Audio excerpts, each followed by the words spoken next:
Welcome back. It's time for sports.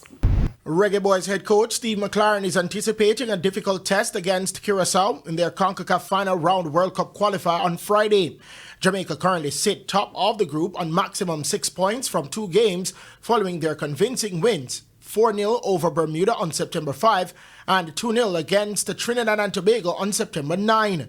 Curacao are second on 4 points and remain unbeaten as well.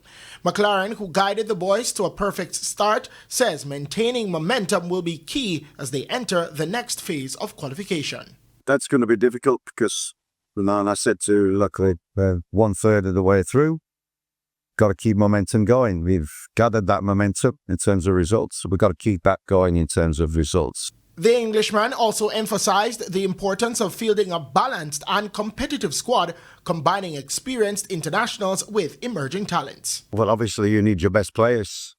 Curacao are a very good team. And to do that, we need your best players, positive.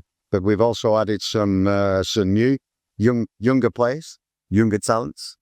So the squad is a mixture, a bit more of a mixture than the last squad, more experience. But also we've got some certain players who we want to blood into the national team. And, whatever squad we pick, it's a strong squad. Jamaica will be aiming to extend their perfect start and strengthen their grip on top spot as they continue their push towards World Cup qualification. West Indies head coach Darren Sammy is calling on his players for a change in mentality ahead of the second test against India, starting tonight at 11 Jamaica time in Delhi. Despite the concerns, Sammy is encouraged by a change in attitude he has seen ahead of the second test. Just from the practice today, I saw a difference. So it means the conversations that we had after the test matches, I asked and challenged every single person to speak of yourself.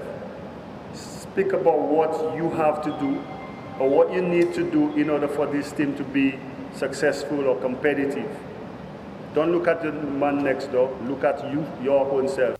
The West Indies lost the opening test by an innings and 140 runs. And finally, the controversial enhanced games scheduled to take place in 2026 allows athletes to take banned performance-enhancing drugs under medical supervision.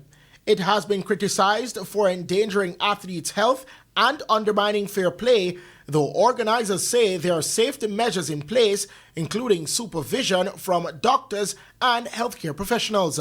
However, orthopedic surgeon Dr. Warren Blake says there are lifelong effects that the athletes cannot be protected from.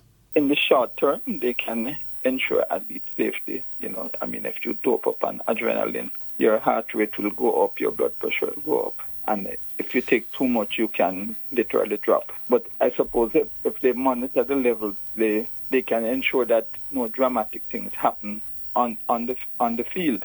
But some of the performance-enhancing drugs don't have their effects right away, and they have long-term bad side effects for the athletes, and they will destroy the athlete's health over time. And I think, that it is wrong to be encouraging athletes to take performance-enhancing drugs.